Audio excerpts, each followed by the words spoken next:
Pemirsa, pidato kebangsaan Capres 2024 Anies Baswedan dalam acara Temu Kebangsaan Relawan yang digelar hari ini mengandung pesan-pesan yang relevan dengan kondisi politik dan bangsa saat ini. Anies menyinggung soal pemberantasan mafia hingga penegakan hukum yang tidak boleh tajam ke lawan tapi juga ke kawan. Kenapa poin-poin tadi menjadi perhatian utama Anies Baswedan? Sudah bergabung juru bicara Anies Baswedan, Sudirman Said. Selamat malam, Mas Dirman. Selamat malam Sylvia. Assalamualaikum warahmatullahi wabarakatuh. Mas Dirman, hari ini Capres Anies berpidato soal mafia yang masih merajalela di berbagai proyek pemerintah sampai soal penegakan hukum yang tidak boleh tajam ke lawan tapi juga ke kawan. Kenapa Anies memilih poin-poin ini untuk disampaikan? Ya, pertama terima kasih dan kami bersyukur karena acara tadi berlangsung baik dan penuh semangat ya, penuh energi positif.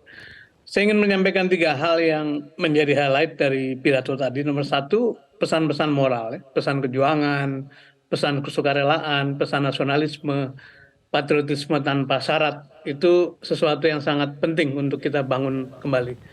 Yang kedua adalah, saya kira Pak Anies mengembalikan lagi ingatan kita pada tujuan perjuangan politik. Tidak semata-mata berkuasa, tapi juga kekuasaan sebagai alat untuk mencapai cita-cita kemerdekaan. Jadi beliau bicara mengenai keadilan, mengenai kesemakmuran, mengenai kesetaraan dan sebagainya. Jadi yang kedua, yang ketiga tentu saja dengan sangat jelas tadi satu persatu diuraikan agenda-agenda bagaimana perubahan akan dilakukan. Apa yang mau dirubah? Yang dalam judul besarnya adalah meluruskan kembali jalan untuk meraih cita-cita kemerdekaan. Mengapa perlu pelurusan? Karena jalan ini dibelokkan atau hampir dibelokkan atau terancam dibelokkan oleh kasus-kasus korupsi, pelanggaran hukum, konflik of interest, nepotisme dan lain-lain. Ini yang 3 hal ini yang menjadi pesan utama secara keseluruhan, dan saya sangat bergembira karena setelah sekian lama menunggu tokoh politik bicara mengenai nilai-nilai luhur itu, akhirnya muncullah seorang Anies Baswedan yang bersedia mengambil risiko melawan arus untuk mengembalikan keluhuran berpolitik, dan ini yang sedang kita perjuangkan bersama. Jadi kalau ditanya mengapa hal-hal tadi digarisbawahi, karena memang itulah masalah utama kita. Masalah utama kita adalah kita baik secara ekonomi tumbuh, infrastrukturnya baik, tumbuh juga berkembang dengan baik, tapi dari sisi soft dari pengelolaan negara ini, kalau dalam Indonesia Raya maka ada bangunlah jiwanya, bangunlah badannya. Maka bangunlah jiwanya itu mengalami ketinggalan. Dibuktikan dengan hukum yang centang perenang, kita menyadari semua itu, korupsi yang merajalela, dan kemudian tadi praktek-praktek mafia yang disebut masih ada di mana-mana. Jadi sangat wajar kalau kemudian beliau menekankan pentingnya kita mengembalikan arah bernegara dengan cara meluruskan kembali jalannya, jalan untuk meraih cita-cita kemerdekaan. Baik, kalau praktik mafia di negeri ini kan sudah jadi cerita klasik ya Mas Dirman, yang selalu ada di era kepemimpinan siapapun. Memangnya apa yang bisa ditawarkan Pak Anies untuk menumpas praktik mafia di segala sektor? Saya kira beliau memberi satu entry point yang sangat tepat, yaitu apabila pemilu ini berhasil meletakkan atau menginstall kepemimpinan baru yang kredibel, yang berintegritas, yang kompeten, kemudian diikuti dengan orang-orang yang juga punya integritas, line up dalam satu tim pemerintahan, maka orang-orang terbaik itu, dan saya yakin kita punya sejumlah orang-orang yang disebut sebagai orang berintegritas, orang yang punya kompetensi, itu akan menjadi jalan bagi penataan semua hal, termasuk dalam penanganan mafia. Saya sudah membuktikan sendiri ketika saya di pemerintahan dalam waktu sangat singkat, hal-hal yang menjadi penyakit akut dari sektor migas dengan cepat bisa diselesaikan. Itu kuncinya satu saja, kepemimpinan. Apalagi kalau kepemimpinan nasionalnya itu berpihak pada penegakan hukum, berpihak pada pemberantasan mafia, berpihak pada penghapusan konflik of interest antara pejabat dengan pengusaha. Hal-hal ini sangat mudah dilakukan apabila lokomotifnya benar-benar memberi teladan, benar-benar memberi satu contoh akan praktek-praktek tata kelola pemerintahan yang baik. Jadi kata kuncinya adalah mencari manusia terbaik, dan kita yakin Indonesia memiliki begitu banyak orang-orang terbaik yang bisa kita undang untuk bergabung dalam pemerintahan ke depan. Oke, soal hukum yang tidak boleh tajam ke lawan tapi juga ke kawan. Ini juga praktik yang lumrah terjadi tergantung siapa yang berkuasa. Apakah Pak Anies bisa menjamin nanti tidak akan terjadi di kepemimpinannya praktik yang seperti ini? Saya harus mengatakan tiap orang punya subjektivitas, bisa dipahami, tetapi semua saya kira merasakan bahwa periode ini periode yang sangat parah, periode yang sangat akut di mana kekuasaan betul-betul digunakan dengan eksesif untuk kepentingan kelompok atau bahkan kepentingan pribadi keluarga. Jadi tetapi orang-orang yang punya pendidikan baik, dan itu sudah terbukti dari zaman Bung Karno, Habibie, Pak Harto, Pak SBY, ketika negara dipimpin oleh sekelompok orang yang punya pendidikan cukup baik, dan itu artinya punya moralitas, punya pengetahuan yang luas, punya visi yang besar, maka hal subjektivitas itu bisa diminimalkan. Sekarang ini kita merasakan satu suasana di mana subjektivitas begitu tinggi, bahkan tadi dikatakan jangankan soal hukum, soal bisnis pun kalau tidak dekatkan kekuasaan itu seperti ingin diabaikan saja. Bahkan kita juga membaca di media orang-orang yang secara politik berbeda, bukan saja hukumnya diganggu, tapi juga bisnisnya yang merupakan hak dari warga negara diganggu juga. Ini praktek yang sangat memprihatinkan, dan karena itu Pak Anies dengan gamblang menguraikan ini adalah agenda yang harus kita kemukakan untuk ditawarkan pada publik. Oke, Mas Dirman dan juga Pak Anies sama-sama pernah berada dalam pemerintahan. Menurut Anda, apa yang membuat soal bagaimana kekuasaan itu bisa mengatur, bisa memilih yang mana yang mau ditindak, yang mana yang tidak? Apa yang bisa membuat itu terjadi saat ini, Mas Dirman? Ada pepatah mengatakan kita adalah siapa di sekitar kita. Jadi cara kita bertindak itu tergantung pada orang-orang sekitar kita siapa. Jadi keadaan seperti ini tuh mengemuka karena orang-orang sekitar kekuasaan di tengah di dalam core kekuasaan itu kebetulan orang-orang yang tidak bisa dikatakan bersih dari kepentingan-kepentingan subjektifnya. Kita membaca ada regulasi yang menguntungkan yang membuat regulasi, misalnya dalam soal subsidi mobil listrik gitu ya. Kemudian kita juga membaca ada orang-orang yang bermain di tambang batu bara, sekaligus dia juga melakukan regulasi atas batu bara. Jadi orang-orang seperti ini adalah menurut saya racun atau toksit dari kekuasaan. Kekuasaan yang semula murni semata-mata dipakai untuk melayani rakyat, kemudian dipakai untuk menguntungkan diri sendiri. Yang ini harus menjadi perhatian kita semua, karena tadi dikatakan oleh Pak Anies bahwa apabila kita tidak hati-hati, hal seperti ini bisa menjatuhkan seluruh negeri, karena kita masuk dalam jebakan yang disebut sebagai institusi ekstraktif atau institusi yang memeras, yang meminggirkan hak-hak warga. Dan ini bisa muncul karena memang kekuasaan formalnya tidak diimbangi dengan etik, tidak diimbangi dengan pengetahuan yang cukup, tidak diimbangi dengan visi yang besar, tidak diimbangi dengan pemahaman dulu sejarahnya seperti apa. Nah, kita berharap bahwa pemilu 2024 itu bisa melahirkan kepemimpinan baru yang tidak saja paham sejarah, tapi juga paham tentang dunia sedang bergerak kemana, dan akhirnya paham tentang bagaimana negara ini dibawa ke depan. Dan itu hanya ada apabila pemimpinnya memiliki pengetahuan yang cukup, memiliki etika yang baik, memiliki visi yang cukup besar. Apabila kita terus dikungkung oleh kepentingan-kepentingan jangka pendek atau kepentingan pribadi, konflik of interest, maka yang terjadi adalah seperti yang sekarang sedang kita saksikan bersama-sama. Oke, Mas Dirman, Pak Anies kan pada kesempatan ini lagi-lagi menyinggung soal tidak boleh ada intervensi negara untuk mengatur siapa yang boleh dan tidak boleh maju dalam pemilu. Kita simak dulu pernyataan selengkapnya dari Anies Baswedan. Hari ini sebagian dari kita merasakan kebebasan yang tertekan.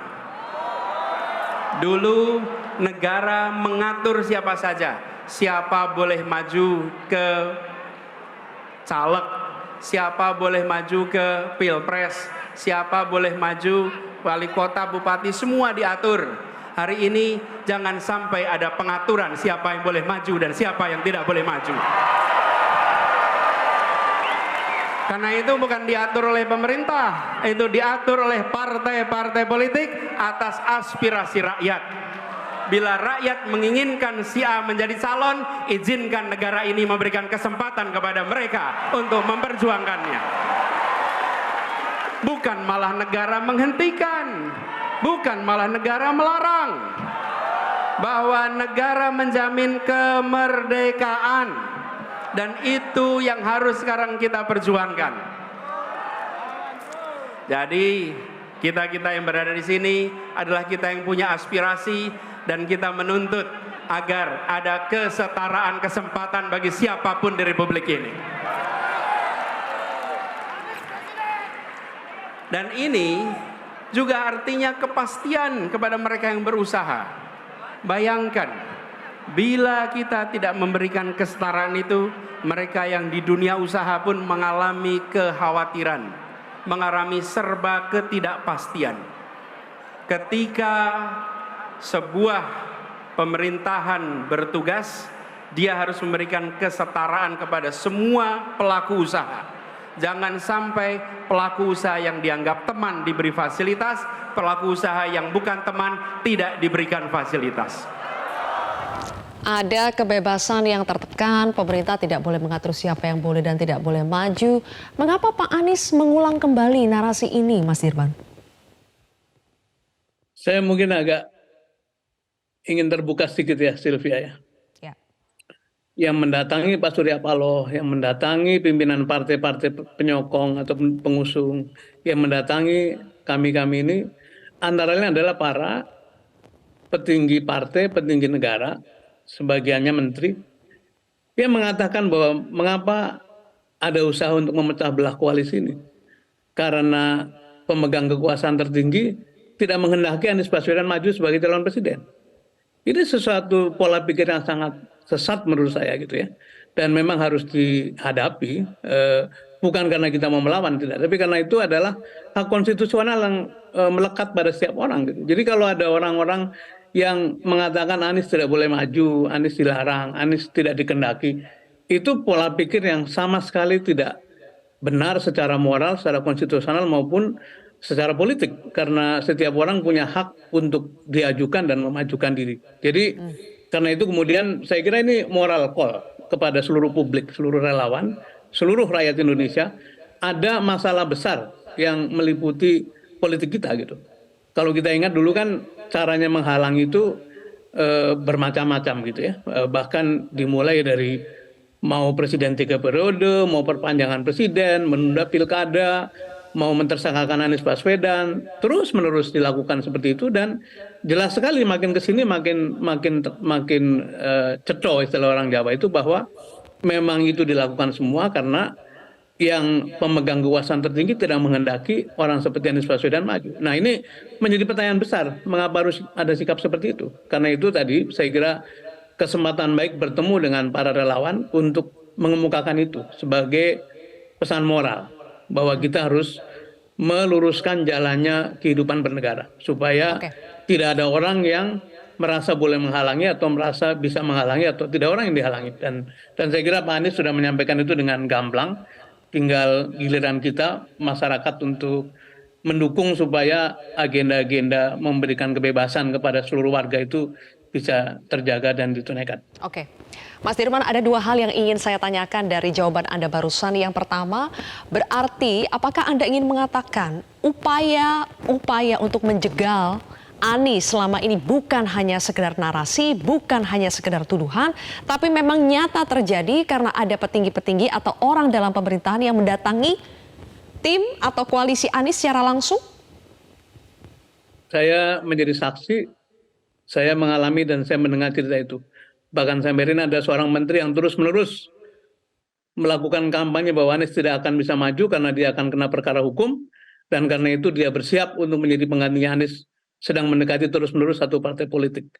Ada partai politik yang mendekati partai politik lainnya dalam koalisi untuk terus-menerus mengatakan bahwa bapaknya tidak menghendaki, karena itu mari kita bersama-sama. Ini terus-menerus digaungkan secara terus terang melalui pertemuan-pertemuan tertutup, dan ini sudah waktunya masyarakat tahu bahwa keadaannya begini buruk. Karena itu mari kita lakukan satu konsolidasi untuk menghadapi ketidakbenaran ini. Dan saya kira masyarakat pada waktunya akan ikut bangun juga untuk meluruskan jalannya politik kenegaraan.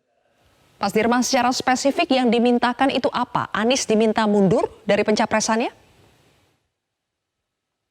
Tentu saja tidak bisa meminta Anies mundur, tapi partai tertentu diminta tidak bergabung atau diminta untuk mundur dari koalisi. Atau bahkan Pak Surya Paloh kurang lebih dikasih pesan untuk merubah pikiran supaya tidak lagi mencalonkan Anies. Begitupun dua partai yang lain dengan pendekatan yang berbeda-beda, seperti kita juga tahu di media, itu bahasanya bahasa untuk menempuh jalan lain, tidak lagi meneruskan untuk mendukung Anies Baswedan. Tapi yang saya syukuri adalah dalam serangan yang begitu gencar, dalam iming-iming yang begitu besar, dalam tekanan yang begitu besar itu, ketika partai politik bukannya malah surut tapi malah makin kokoh. Dan itu juga akan terus diperkokoh karena gerakan relawan di lapangan itu makin hari makin solid, makin kompak. Dan insya Allah acara tadi siang adalah satu titik, satu milestone penting bagaimana mengkonsolidasikan kekuatan relawan yang pada waktunya akan digabungkan dengan kekuatan partai-partai. Mas Saya kira Dirman, tadi juga ada satu deklarasi yang sangat menarik, yaitu relawan dengan lantang mengemukakan dukungannya kepada seluruh partai pendukung dan partai pengusung, yang itu merupakan satu bentuk dari sinergi antara relawan non partai dengan partai politik yang akan mendukung dan mengusung dari proses ini. Mas Dirman, jadi apa sih sebetulnya alasan utama Anies ini begitu tidak diinginkan untuk menjadi capres? Saya menghadapi pertanyaan dari tahun lalu, Mbak Sylvia, berkunjung ke berbagai media, diskusi, dialog dengan berbagai pihak, selalu pertanyaannya ini sebabnya apa? Dan saya kembalikan pada yang bertanya. Saya juga tidak ngerti kenapa begitu besar niat dan langkah-langkah untuk menghalangi Pak Anies untuk maju dan berkontestasi. Padahal sebetulnya ini kan peristiwa biasa, peristiwa 5 tahunan yang terbuka bagi setiap orang. Jadi memang menjadi PR bagi kita semua. Kenapa begitu besar niat usaha untuk menghalangi Anies maju sebagai calon presiden? Saya tidak punya jawaban yang pasti, tapi kita lemparkan kembali pada yang bertanya kenapa begitu gitu. Dan saya kira ini menjadi PR kita semua, bahwa niat atau usaha-usaha menghalangi itu sebenarnya tidak punya alasan, dan karena itu mari kita lanjutkan perjuangan ini, perjuangan politik yang tadi ingin mengembalikan, meluruskan jalan untuk mencapai keadilan sosial. Gitu. Baik, kalau begitu. Mas Sudirman Said, terima kasih atas waktu Anda sudah bergabung bersama kami di Prime Time News hari ini. Saya menyaksikan dari dekat dan saya bangga. Saya bangga memiliki abang seperti Bang Surya Paloh ini. Teguh dalam sikap, memilih untuk menghadapi ini semua, cobaan, tantangan yang muncul atas konsekuensi keputusan-keputusan dengan keyakinan bahwa Tuhan Allah Subhanahu wa taala akan berpihak kepada kebenaran.